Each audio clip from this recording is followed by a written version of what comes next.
नमस्कार, मैं हूं Mamta Verma. DAV e learning classes में आपका हार्दिक स्वागत है। हम अध्ययन कर रहे हैं बीए तृतीय वर्ष के लिए कवि मुक्तिबोध का। मुक्तिबोध का पूरा नाम है गजानन माधव मुक्तिबोध। तो ये आधुनिक काल के नई कविता के कवि माने जाते हैं और इनकी एक विशेष बात है कि इन्होंने फैंटेसी का प्रयोग अपनी कविताओं में किया है। फैंटेसी कहते हैं कि कुछ विशिष्ट कल्पना कर मतलब उसका अद्भुत कल्पना लोग की कविताओं का लेखन इन्होंने किया है। तो इनकी दो कविताएं हम पढ़ेंगे, एक तो है बबूल और दूसरी है ओरांग उटांग। तो इनकी कविता को पढ़ने से पहले हम इनका थोड़ा जीवन परिचय देख लेते हैं। गजानन माधव मुक्तिबोध का यानी कि इनको छोटे रूप में हम मुक्तिबोध कह सकते हैं और इनका जन्म 1917 में और देहावसान 1964 में हुआ।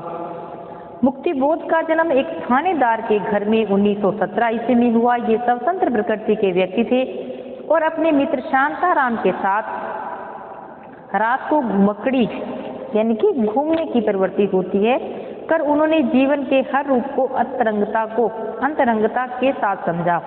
अज्ञे द्वारा संपादित तार सप्तक की मूल कल्पना मुक्तिबोध ने ही उज्जैन तथा शुजालपुर में की थी। उज्जैन में ही इन्होंने मध्य भारत प्रगतिशील लेखक संघ की नींव डाली और मुक्तिबोध का व्यक्तित्व अंतर्मुखी था और उन्होंने भारतीय और पाश्चात्य साहित्य का गहन अध्ययन किया और मार्क्सवादी चिंतनधारा का उन पर बेहद प्रभाव था। मुक्तिबोध का रचनात्मक व्यक्तित्व बहुआयामी था और वे अध्यापक, पत्रकार, विचारक, कवि और कथाकार समीक्षक के रूप में समादृत हुए। तार सप्तक के बाद हिंदी कविता का जो विशिष्ट धारा प्रारंभ हुई थी उसमें मुक्तिबोध का कवि व्यक्तित्व सबसे भिन्न है। उनका अनुभव जगत बहुत व्यापक है। अंतर्मुखी होने के कारण, जीवन की विषमताओं की मार के कारण मुक्तिबोध का व्यक्तित्व कुछ जटिल हो गया, जिसका प्रभाव उनकी कविता पर भी पड़ा है कि जैसा उनका व्यक्तित्व जटिल व्यक्तित्व था तो वैसा ही प्रभाव उनकी कविताओं पर भी पड़ा है। वे शिल्प के प्रति बेहद सजग थे और अपनी कविता में संश्लिष्ट बिंब विधान की योजना पर बल देते हैं। परिणाम स्वरूप उनकी कविता भी दुरूह होने लगती है। फैंटेसी उनके शिल्प विधान का प्रमुख अंग है। हमने अभी बात की थी कि फैंटेसी कहते हैं कि कुछ अलग सी सोच को लेकर उन्होंने लिखा है, जिसके माध्यम से वे आधुनिक जीवन की जटिलताओं की रहस्यमयी अभिव्यक्ति करते हैं। उनकी दो कविताएं प्रसिद्ध हैं मुक्तिबोध की, एक तो है अंधेरे में और दूसरी है ब्रह्मा राक्षस। मुक्तिबोध एक विशिष्ट विचारक हैं। आलोचना के क्षेत्र में मुक्तिबोध की स्थापनाएं महत्वपूर्ण स्थान रखती हैं। उनकी कहानियां उनकी कविताओं के ही भाष्य होती हैं। उनकी अनुभूति केवल व्यक्तिगत संवेदना स्तर नहीं बल्कि अपने परिवेश से गहरी जुड़ी हुई आवर्तों में लिपटी हुई हैं। और उनका जो पहला काव्य संग्रह है 1964 में हुआ था, चांद का मुंह टेढ़ा और भूरी भूरी खाक धूल, प्रकाशित हुआ है।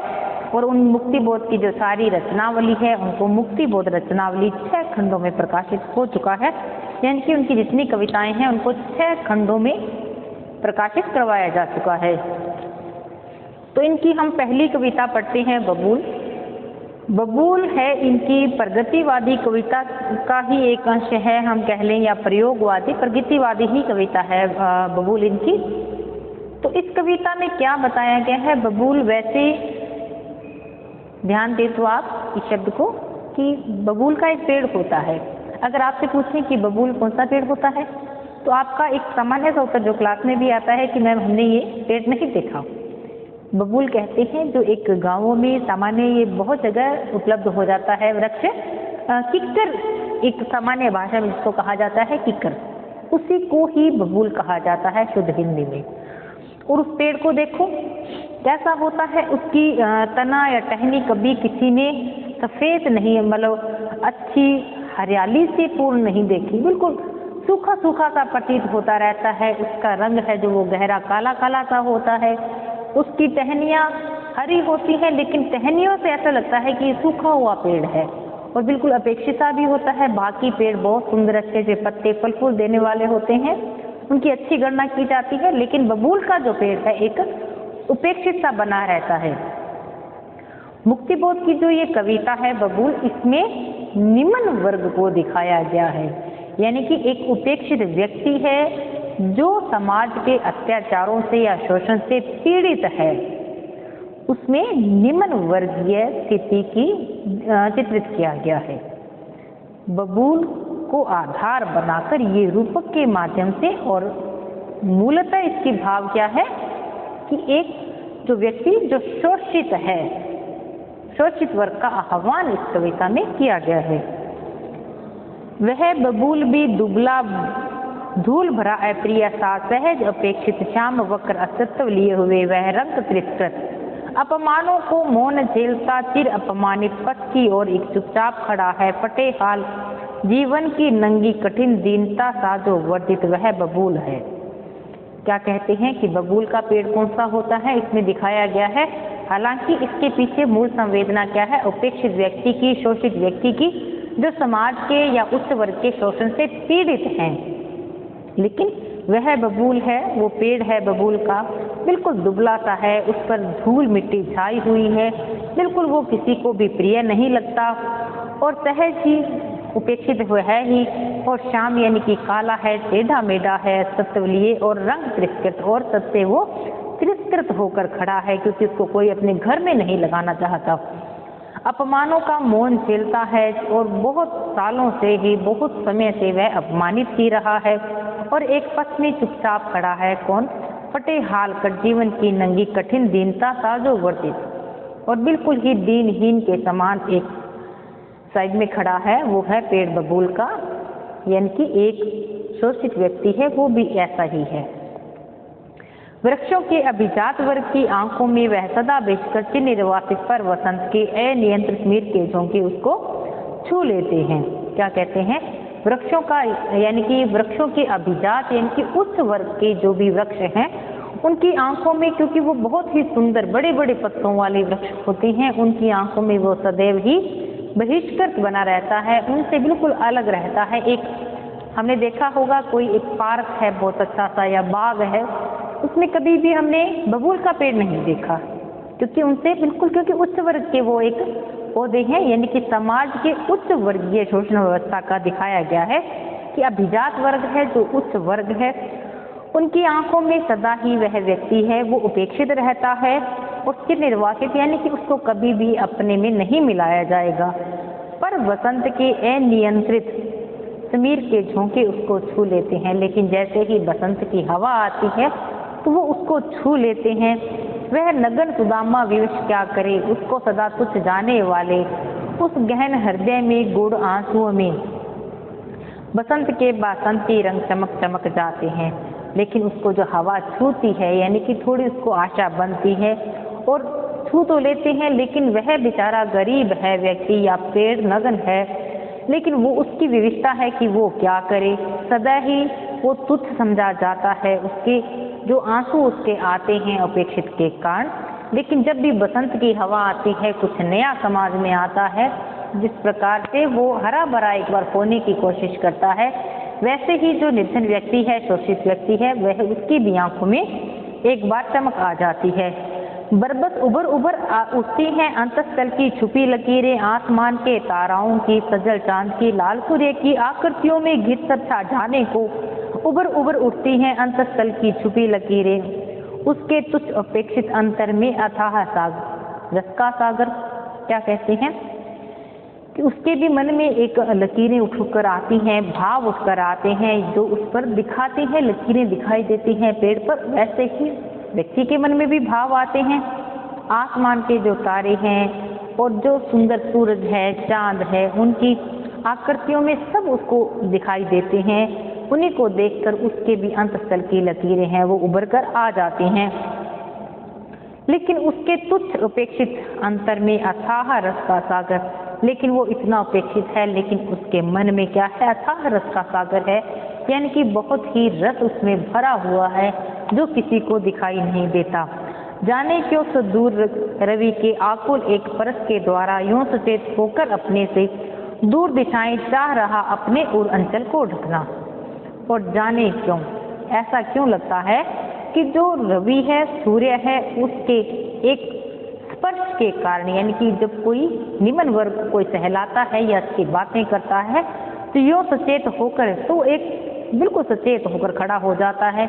ऐसा लगता है कि उसको जो दिशाएं रूपी उसका वस्त्र है वो उसको ढकना चाहते हों। तो केवल क्षण भर वही वृक्षगत अंतर चाह रहा दुलारना सारी जगती को, सब धरती को क्षण भर, केवल क्षण भर दुलारने का सजल नैन चुंबन का वह अधिकार मांगता, निज नगन डालियां हिला हिला कर देह कटंकित होकर मांग रही वरदान दिशा से कोमल आलिंगन का। और जो दूर दूर दिशाएं हैं उसका एक वस्त्र का रूप धारण करती है, लेकिन उसको यानी कि कोई इनको सांत्वना देता है। राजनीतिक व्यवस्था पर प्रहार किया गया है कि फिर एक बार के लिए वो एक आशावान बन जाता है, लेकिन होता क्या है, इसी में केवल वो सांत्वना केवल क्षण भर की है, केवल क्षण भर की है, लेकिन वही बहिष्कृत अंतर, लेकिन वही उसका बना रहेगा। चाह रही दुलारना सारी जगती को, उसका जो मन है चाह रहा है कि सारी जगती को, सारे जग को मैं दुलार दूं और सब धरती को, लेकिन उसको लगता ही है ऐसा होता नहीं, केवल क्षण भर के लिए उसको ऐसा महसूस होता है, केवल क्षण भर के लिए। लेकिन उसके जो सजल नयन है, आंसुओं से भरे हुए इसके नेत्र हैं, चुंबन का वह अधिकार मांगता है। वो चाहता है कि मुझे भी आप में समाहित करो, निज नगन डालियां हिला हिला कर देह कटंकित होकर, उसकी जो डालियां हैं वो हिला कर मांगता है कि मुझे भी आप में शामिल करो, मुझे भी उस शोषण से मुक्ति दिलाओ। मांग रही वरदान दिशा से कोमल आलिंगन का, कि मुझे भी अपेक्षित न समझा जाए, आपके समान ही समझा जाए, यानी कि आपसे मिलने का मुझे भी अधिकार प्रदान कर दो।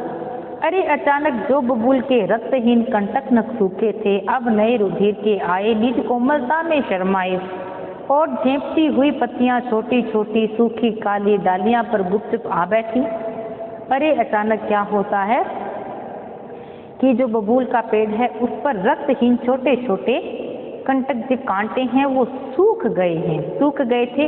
अब छोटे छोटे नए पत्ते आने शुरू हो गए हैं और छोटी छोटी बिल्कुल कोमलता से ऐसे लग रही हैं, शर्मा रही हैं, और झेंपती हुई पत्तियां छोटी छोटी सूखी काली डालों पर गुपचुप आ बैठी हैं, यानी कि कुछ परिवर्तन उसमें आ गया है। सूखा और खुरदरा तना वे काली डाली, जो मेहनत के धूल परे काली टांगे। जैसे अपेक्षित मानव है, शोषित व्यक्ति है, वो मेहनत करता है, पूरी मेहनत है उसकी रंग लाती है। जो मेहनत के धूल भरे काली टांगे, इसमें अब बसंत से श्री पर ही लज्जित, और इस वसंत में थोड़ा लज्जित सा होकर बैठ जाता है कि उसमें कुछ परिवर्तन हुआ है।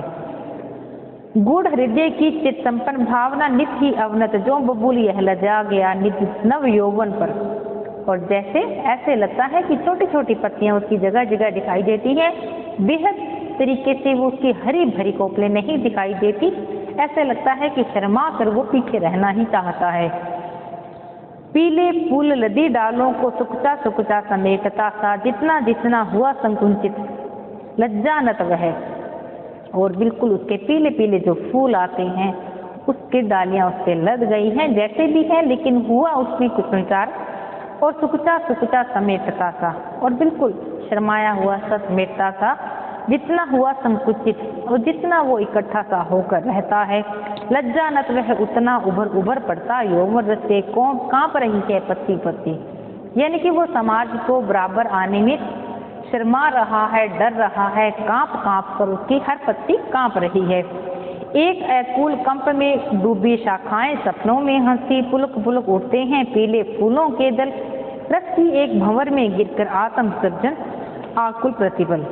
क्या है कि किस प्रकार से उसमें नई उसकी डालियों में कंपायमान होती हैं, ऐसे लगता है कि वो सपनों में हंस रही हैं, और उसके पीले पीले फूलों के दल है वो पुलक उठते हैं, यानी कि बहुत ही खुश दिखाई दे रहे हैं। रस की एक भंवर में खिलकर आत्म विसर्जन आकुल प्रतिपल, लेकिन बिल्कुल अपने आप में ही डूबे हैं, बिल्कुल आकुल व्याकुल वो दिखाई दे रहे हैं। अरे अचानक उस बबूल के मूल में हृदय में धारण करने वाली धरती में वह काली नंगी छाती अपलवित होती बबूल के पीले आत्मस्थित फूलों की वर्षा से। अरे अब यह क्या हुआ कि इस बबूल की जो उसकी जड़ है हृदय में उसको कौन धारण करती है? धरती को धारण किए हुए, हृदय में धारण करने वाली धरती कि वह काली नंगी छाती, यानी कि हृदय धरती है जो उसी के हृदय में ये धारण किया हुआ है बबूल का वृक्ष, और उसकी काली नंगी जो छाती है वो भी आज खुश हो रही है बबूल के पीले आत्म सचित फूलों की वर्षा से। और वो जो पीले पीले फूल उसके गिरते हैं तो उससे धरती को वो खुश कर रहा है। सहसा सारी भूमि पीत, तरु की आत्मा हल्की पुनीत, और सहसा ही सारी धरती है वो पीले पीले फूलों से लद जाती है, और जो पेड़ की आत्मा है वो खुश हो जाती है। मन भी पुनीत, वन भी पुनीत, उस बबूल को देख तुरंत ही युगानुरूप संतप्त प्रपीड़ित जनता की महानता के वे ऊंचे ऊंचे चित्र उभर कर छा जाती मेरी आंखों में। क्या कहता है कि जैसे ही पीले पीले फूल धरती पर गिरते हैं तो वैसे वैसे पेड़ भी खुश हो जाता है, धरती भी खुश हो जाती है, और युग के युगानुयुग यानी कि लगातार युग में क्या देखते हैं कि जो पीड़ित जनता थी उसके महानता के ऊंचे ऊंचे चित्र उभर कर, यानी कि उनके बड़े बड़े सपने थे उनके चित्र उभर कर मेरी आंखों के सामने आ जाते हैं। कवि कहते हैं जिनके सम्मुख उनके सामने क्या है? देशव्यापी छाया सिद्धार्थ बुद्ध की भी फीकी लगती है सम्मुख, कि देशव्यापी उनके सामने, यानी कि जो उपेक्षित वर्ग है उसके सामने तो जो सिद्धार्थ बुद्ध है उनमें भी उतना तेज नहीं लगता कि जितना मुझे इन उपेक्षित वर्ग में लगता है। एक अजस्त्र प्रयाण युगों पर छाती पर नंगे विवाहियों भरे रुधिर आप्लुत चरणों का, जन जन का उनके प्राणों का मुझे जकड़ लेता है काला त्याग जो चंदन की डाली का, और मुझे इतना तप उनमें दिखाई देता है कि युगों पर छाती पर नंगे, की युग बीत गए उनको बिल्कुल नंगी छाती ले हुए, और उन पर अच्छे वस्त्र नहीं है, दीवाइयाँ भरे, उनके पैर इतने फटे हुए हैं, और रुधिर आप्लुत यानी कि बिल्कुल खूनों से सते हुए उनके चरण है, जन जन का उनके प्राणों का, और उन जितने भी लोग हैं उनको मुझे जकड़ लेता है काली स्याह नाग जो चंदन की डाली का। ऐसे लगता है कि मेरा मन इस प्रकार से जकड़ा जाता है जैसे एक चंदन की डाली को काला नाग जकड़ लेता है। एक चित्र आता आंखों के सम्मुख कोमल तैर तैर कर, एक गांव है वहां नदी है, नदी कूल की दिशा से खेत बिछे हैं हरे भरे वे श्यामल श्यामल, जिनमें छिपी छिपी फिरती है लाल ओढ़नी, मुंह में श्यामल चमक सुरीली, साथ साथ मेहनत के पुतले, शोषण गम खाने वाले दुख के स्वामी। क्या कहते हैं कि एक चित्र मेरी आंखों में, एक कोमल सा चित्र फिर उभर कर आता है कि एक गांव है वहाँ एक नदी है, और वहाँ उसके साथ ही बड़े बड़े खेत मुझे दिखाई देते हैं हरे भरे, और उसमें ओटनी पिट्टी यानी कि महिलाएं हैं, पुरुष वर्ग हैं, वो घूमते हैं। उनके इतना काम करने के बावजूद भी उनके मुख पर एक फीकी सी हंसी दिखाई देती रहती है, एक चमक है, और साथ में वो मेहनत के पुतले यानी कि जो कृषक वर्ग है वो काम करते हैं। शोषण गम खाने वाले, शोषण से बिल्कुल हारे हुए हैं लेकिन फिर भी उन पर मुस्कुराहट बनी है, और गम को खाने वाले और दुखों का पहाड़ है लेकिन वो भी उसमें चुप हैं, दुख के स्वामी हैं, यानी कि चारों ओर भी उनके दुख ही दुख बना हुआ है। अविश्रांत वे काले काले हाथ व्यस्त हैं, रिक्त पेट की आंखों में दुख के प्रवाल ले, जिनकी बेबस क्रमणशीलता ने युग युग के गोर कपोलों में लाली की मदरा भरती हो। ऐसे लगता है कि बिना थके हुए वे काले काले हाथ सदैव अपने कामों में व्यस्त रहते हैं, और उनका खाली जो पेट है कैसे दिखाई देता है कि उनके नेत्र सदैव अश्वों से भरे रहते हैं, तो उनसे पता चल जाता है कि भूखे प्यासे ये काम में लगे रहते हैं। जिनकी बेबस, और उनकी बेबसता क्या है कि कर्मशीलता ने युग युग गोर कपोलों की लाली की मदिरा भरती हो। ऐसा लगता है कि युगा युग से बहुत ही लंबे समय से उनकी जो कर्मशीलता ने, उनके कामों ने ही जो व्यक्ति शोषक वर्ग हैं, गोर कपोलों में जो गोरे गोरे गाल वाले यानी कि जो अंग्रेज वर्ग कह लें, उनमें लाली भरने वाला कौन है? ये काले काले जो हाथ हैं काम करने वाले, उनमें लाली भरने का श्रेय इस शोषित वर्ग को है। आहा त्याग की उत्कट प्रतिमा हीरो में तो भोली धनिया जाग रहे हैं, काम कर रहे हैं अपने खेतों में। उनकी श्वेत अस्थियों से इस युग का वज्र बनेगा भयंकर।